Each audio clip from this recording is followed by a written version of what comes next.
안녕하세요 여러분. 건강한 식탁을 위한 여러분의 동반자입니다. 오이라고 하면 어떤 이미지가 떠오르시나요? 시원하고 아삭한 식감, 다이어트에 좋은 저칼로리 채소, 그리고 무엇보다 몸에 좋은 건강식품이라는 생각이 드실 텐데요.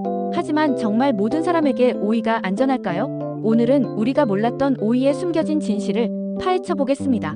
먼저 오이를 조심해야 하는 분들이 있다는 사실부터 말씀드리겠습니다.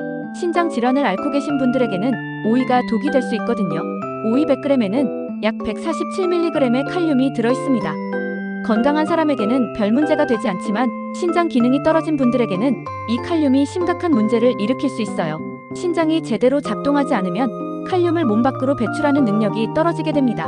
그러면 혈중 칼륨 농도가 높아지는 고칼륨 혈증이 생기는데, 이는 심장 박동에 이상을 일으켜 부정맥이나 심지어 심정지까지 유발할 수 있거든요. 특히 투석을 받고 계시는 분들이라면 더욱 주의하셔야 합니다. 그리고 혈압약을 복용하고 계신 분들도 조심하셔야 해요. 특히 ACE 억제제나 ARB 계열의 혈압약을 드시는 분들은 오이를 많이 먹으면 안 됩니다. 이런 약물들은 칼륨 수치를 높이는 부작용이 있는데, 여기에 오이까지 많이 드시면 고칼륨 혈증 위험이 더욱 커지거든요. 또한 오이에는 쿠쿠르비타신이라는 성분이 들어있어요. 이 성분은 오이가 스트레스를 받거나 제대로 자라지 못했을 때 더 많이 생성되는데, 과다하게 섭취하면 복통, 설사, 구토 등의 증상을 일으킬 수 있습니다. 특히 쓴맛이 나는 오이는 이 성분이 많이 들어있다는 신호이니 드시지 마세요. 오이는 찬 성질의 채소로 분류됩니다. 그래서 몸이 차거나 소화기가 약한 분들이 많이 드시면 설사나 복통을 일으킬 수 있어요. 특히 생으로 많이 드시면 더욱 그렇습니다. 평소 손발이 차고 소화가 잘 안 되시는 분들이라면 오이 섭취량을 조절하시는 것이 좋겠어요. 알레르기 반응도 무시할 수 없습니다. 오이 알레르기는 흔하지 않지만 분명히 존재해요. 오이를 먹은 후 입 주변이 가렵거나 목이 아프다면 알레르기를 의심해봐야 합니다. 심한 경우에는 호흡 곤란까지 올 수 있으니 이런 증상이 나타나면 즉시 병원에 가시기 바랍니다. 이제 오이를 어떻게 조리하고 보관해야 하는지 알아보겠습니다. 오이의 영양소를 제대로 섭취하려면 올바른 조리법과 보관법을 알아야 하거든요. 먼저 오이를 씻는 방법부터 말씀드릴게요. 오이 껍질에는 농약이 남아있을 수 있으니 흐르는 물에 30초 이상 문지르며 씻어주세요. 소금을 뿌려서 문지르면 더욱 깨끗하게 씻을 수 있습니다. 하지만 식초나 베이킹소다는 오히려 오이의 영양소를 파괴할 수 있으니 사용하지 마세요. 오이는 껍질째 먹는 것이 좋아요. 껍질에 비타민C와 실리카, 그리고 항산화 성분이 풍부하게 들어있거든요. 다만 껍질이 질기다면 소금으로 문지른 후 찬물에 담가두면 부드러워집니다. 오이를 자를 때도 주의할 점이 있어요. 오이는 세로로 길게 썰거나 반달 모양으로 써는 것이 좋습니다. 너무 얇게 썰면 수분이 빠져나가서 영양소 손실이 커지거든요. 그리고 자르자마자 바로 드시는 것이 가장 좋아요. 보관할 때는 냉장고 야채실에 넣어두세요. 하지만 오이는 저온에 약한 채소라서 너무 차가운 곳에 두면 냉해를 입을 수 있어요. 냉장고 문 쪽이나 야채실 중에서도 온도가 높은 곳에 보관하시는 것이 좋습니다. 보관할 때는 비닐봉지에 넣지 말고 신문지나 키친타월로 싸서 보관하면 더 오래 신선하게 유지할 수 있어요. 오이를 절이거나 무칠 때는 소금을 뿌린 후 10분 정도 기다렸다가 물기를 꼭 짜주세요. 이렇게 하면 오이에서 나온 물과 함께 쓴맛 성분도 제거할 수 있습니다. 하지만 너무 오래 절이면 비타민C가 파괴되니 적당한 시간을 지켜주세요. 조리할 때 식초를 넣으면 오이의 비타민C가 파괴될 수 있으니 주의하세요. 대신 레몬즙을 사용하시면 비타민C도 보충하면서 상큼한 맛도 낼 수 있어요. 또한 오이와 토마토는 함께 먹지 않는 것이 좋아요. 오이에 들어있는 아스코르비나제라는 효소가 토마토의 비타민C를 파괴할 수 있거든요. 그렇다면 오이를 어떻게 먹어야 건강에 좋을까요? 먼저 적정 섭취량을 말씀드리겠습니다. 건강한 성인 기준으로 하루에 오이 1개에서 2개 정도가 적당해요. 이는 대략 200g에서 400g 정도의 양입니다. 하지만 신장 질환이 있으시거나 혈압약을 복용하고 계신 분들은 하루에 반 개 정도로 제한하시는 것이 안전합니다. 오이는 언제 먹는 것이 가장 좋을까요?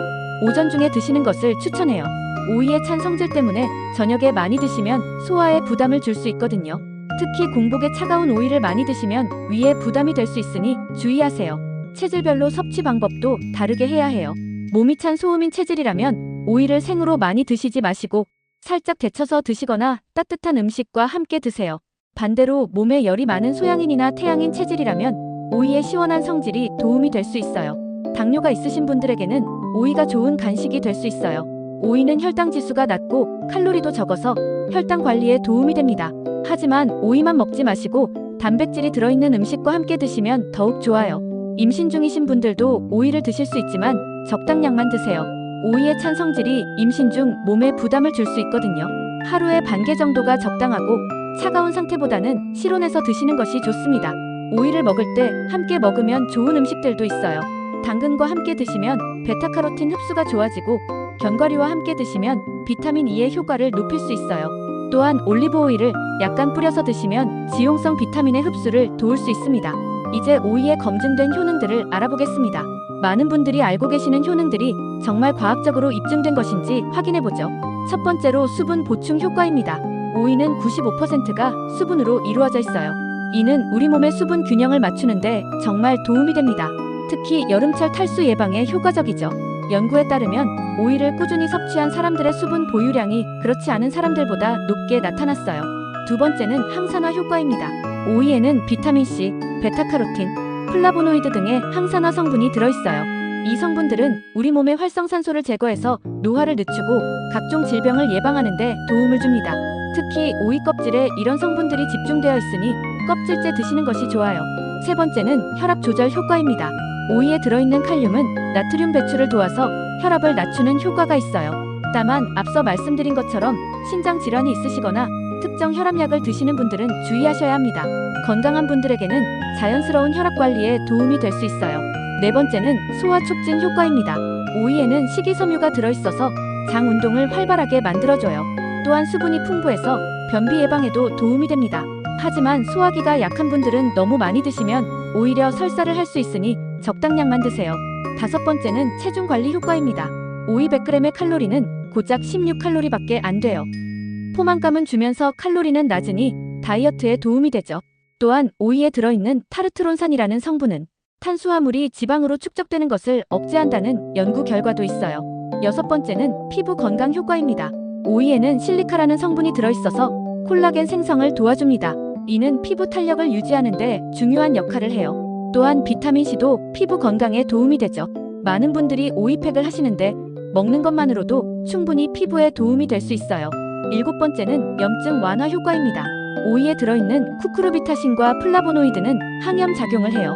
물론 과다하면 문제가 되지만 적당량 섭취할 때는 몸의 염증을 줄이는 데 도움이 됩니다. 특히 관절염이나 근육통이 있으신 분들에게 도움이 될 수 있어요. 여덟 번째는 해독 효과입니다. 오이의 풍부한 수분과 칼륨은 신장의 노폐물 배출을 도와줘요. 건강한 신장을 가진 분들에게는 자연스러운 디톡스 효과를 기대할 수 있습니다. 하지만 신장 질환이 있으신 분들은 오히려 부담이 될 수 있으니 주의하세요. 아홉 번째는 뼈 건강 효과입니다. 오이에는 비타민 K가 들어있어요.